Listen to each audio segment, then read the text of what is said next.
I feel very happy to be up here with you, nevertheless, and that way you speak more from the heart.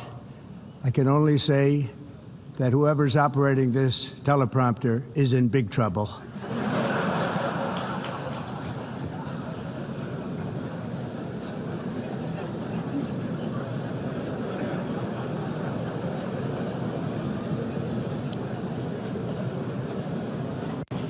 Hello, Madam First Lady. Thank you very much for being here. And Madam President, Mr. Secretary General, First Lady of the United States, distinguished delegates, ambassadors, and world leaders. 6 years have passed since I last stood in this grand hall and addressed a world that was prosperous and at peace in my first term. Since that day, the guns of war have shattered the peace I forged on 2 continents. An era of calm and stability gave way to one of the great crises of our time. And here in the United States, 4 years of weakness, lawlessness, and radicalism under the last administration delivered our nation into a repeated set of disasters. 1 year ago, our country was in deep trouble, but today, just 8 months into my administration, we are the hottest country anywhere in the world, and there is no other country even close. America is blessed with the strongest economy, the strongest borders, the strongest military, the strongest friendships, and the strongest spirit of any nation on the face of the earth.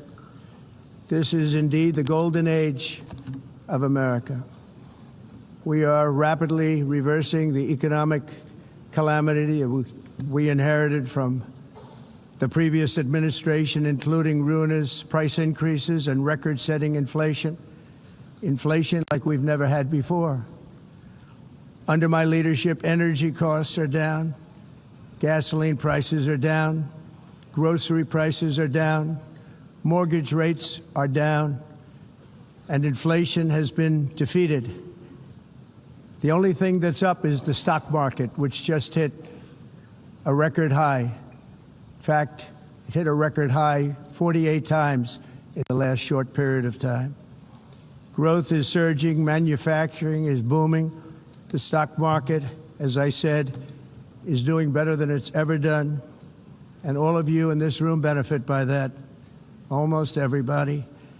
And importantly, workers' wages are rising at the fastest pace in more than 60 years. And that's what it's all about, isn't it?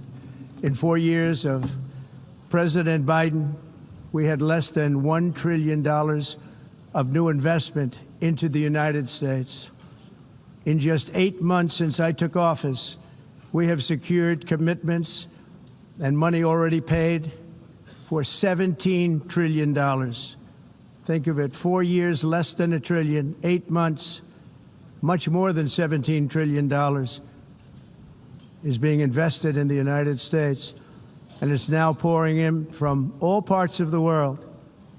We've implemented the largest tax cuts in American history and the largest regulation cuts in American history, making this once and again the best country on earth to do business. And many of the people in this room are investing in America, and it's turned out to be an awfully good investment during this 8-month period. In my first term, I built the greatest economy in the history of the world. We had the best economy ever, history of the world. And I'm doing the same thing again, but this time it's actually much bigger and even better. The numbers far surpass my record-setting first term. On our southern border, we have successfully repelled a colossal invasion. And for the last 4 months, and that's 4 months in a row, the number of illegal aliens admitted and entering our country has been 0. Hard to believe, because if you look back just a year ago, it was millions and millions of people pouring in from all over the world, from prisons, from mental institutions, drug dealers. All over the world they came. They just poured into our country with the ridiculous open border policy of the Biden administration. Our message is very simple. If you come illegally into the United States, you're going to jail, or you're going back to where you came from, or perhaps even further than that. You know what that means. I want to thank the country of El Salvador for the successful and professional job they've done in receiving and jailing so many criminals that entered our country. And it was under the previous administration that the number became record-setting, and they're all being taken out. We have no choice. And other countries have no choice, because other countries are in the exact same situation with immigration. It's destroying your country, and you have to do something about it. On the world stage, America is respected again like it has never been respected before.